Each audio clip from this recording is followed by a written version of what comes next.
Our biggest unanswered questions after the Reacher Season 2 finale: who were Langston and A.M. Byers? Season 2's mystery was sparked by the murder of Reacher's former 110th teammate, Calvin Franz, Luke Billick, springing the remaining members of his old unit into action to uncover the assailants and seek justice for their friend. Aside from Reacher and Francis Neagley, Maria Sten, the only other remaining team members were Carla Dixon, Serene DeSwan, and David O'Donnell, Sean Sapos. Langston and his cohorts at New Age murdered two other former 110th members, Jorge Sanchez, Anders Colantes, and Manuel Orozco, Edson Morales, who were assisting Franz in investigating New Age. For most of the season, the team suspected that another former 110th teammate, Tony Swan, Shannon Kukchun, might have become corrupt and joined Langston for his illicit activities. However, it turned out Swan was trying to stop Langston, but was killed in the process. Langston used Swan's eyeball and fingerprints to implicate the former soldier in the plot, creating the illusion that Swan looked guilty. The murders took place because Langston was selling New Age's advanced smart missile software, Little Wing, to extra-legal buyers, facilitated by international weapons broker A.M. There's just one problem. Who were A.M.'s buyers? By the Season 2 finale, Flyboy, nearly all the bad actors in the New Age plot have either been apprehended or killed. However, the buyers for A.M. are never identified or incarcerated. Before A.M. is summarily executed by the surviving members of the 110th, Dixon asks him who his buyers are. A.M. refuses to divulge their identities, saying, "Oh, I'm sorry. That would ruin my reputation." Now, it's likely the identities of A.M.'s buyers are not meant to have significance to Reacher's narrative. It's also likely the issue of the buyers is something left to the Homeland Security investigators. The problem is that the buyers were the ones who supplied bearer bonds for the Little Wing tech and missiles. Reacher and the 110th stole the bonds and donated them to the families of Langston's victims, and Reacher paid out generous amounts to his teammates or their relatives. Although all the New Age assailants are no longer a problem, and A.M. is out of the picture, it would be worrisome if the buyers ever tried to come back and collect their money. Again, it's probable that Homeland Agent Omar Kareem Abraham Asto will be looking into the buyers. That said, Kareem also seemed aware that Reacher took the bearer bonds from the weapons deal, letting him walk away in exchange for helping him take down A.M. and Senator Lavoie. In other words, there's a trail of evidence that could lead the unsavory weapons buyers back to Reacher and his friends. Is Reacher's James Barr reference foreshadowing Season 3? Earlier in the Season 2 episode, What Happens in Atlantic City, O'Donnell mentions the name of a character that should be familiar to fans of Lee Child's Jack Reacher saga. After reuniting with Dixon, Reacher ponders if someone the 110th arrested in the past is coming after them. O'Donnell brings up James Barr, saying, "What about James Barr? The guy's got the skills and a screw loose." Reacher shuts down the hypothesis, stating, "Barr's a shooter. Can't picture him throwing someone out of a helicopter. Plus, I ran into him in Indiana last year. He owes me now." James Barr is a character from the 9th book in the Child's Reacher series, One Shot. The novel was previously adapted to the big screen by Christopher McQuarrie for the 2012 Jack Reacher movie starring Tom Cruise. Barr is the former Army sniper who is implicated and framed for a public shooting organized by the true assailants in One Shot, which is set in Indiana for the novel version, Portland in the film adaptation. Is the James Barr reference merely meant to be an Easter egg, implying that all the events of One Shot took place off-screen between seasons 1 and 2? Or is this a technique by the writers meant to clue the audience into events that will happen in Season 3, which is now in production?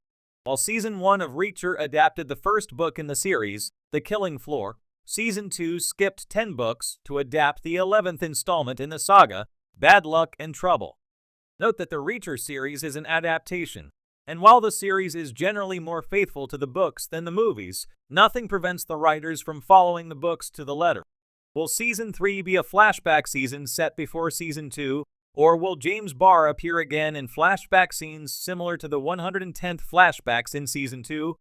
Could Barr appear in Season 3 as a supporting or guest character? It wouldn't be unusual for a TV series adaptation to alter events and subplots to serve the alternative format.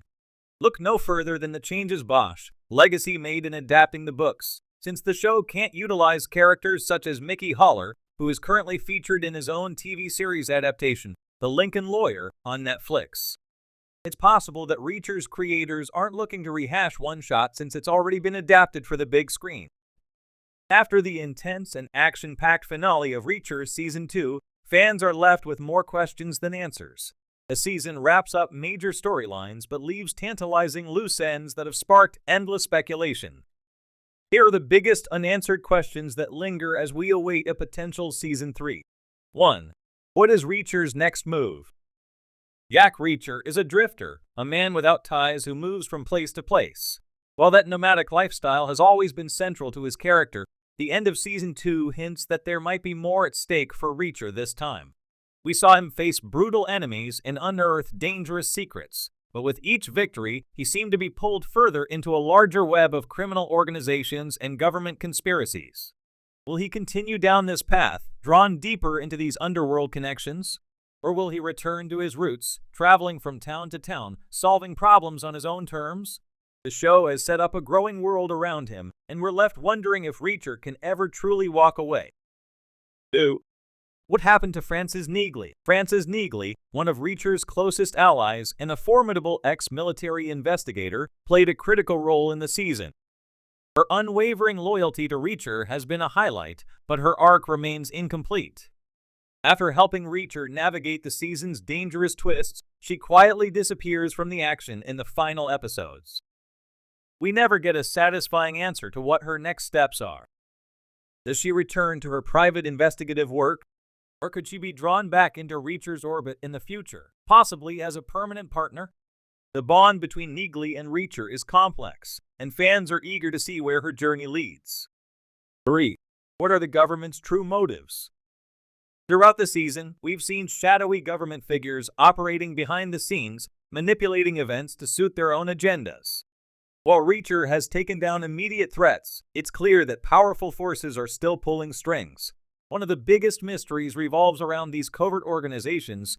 What do they want, and how deeply are they involved in the criminal activities Reacher keeps stumbling upon? The finale hinted that this is far from over, suggesting that Reacher's fight against institutional corruption might just be beginning. The next season could reveal more about these hidden enemies and their connections to Reacher's past. 4. Is there more to Reacher's family history? Reacher's family has always been a subtle but essential part of his backstory. In Season 2, there were hints that his family history might play a bigger role in future seasons. Some cryptic remarks and brief flashbacks have led fans to speculate whether Reacher's father or brother had deeper ties to the conspiracies he's now unraveling. Could his family be connected to the shadowy figures he's now facing, or is this just another layer of complexity to Reacher's already enigmatic persona? This mystery could set the stage for an emotionally charged exploration of Reacher's roots in upcoming episodes. 5. Will Reacher ever settle down? One of the biggest philosophical questions that hangs over the series is whether Reacher will ever find a reason to settle down. His loner mentality is a core aspect of his character, but as we see him form relationships and take on more personal stakes, the question of whether Reacher might find a home or a cause worth staying for grows louder. Could one of the allies he's made become a more permanent fixture in his life? Or is Reacher destined to remain on the road, a perpetual outsider in search of justice?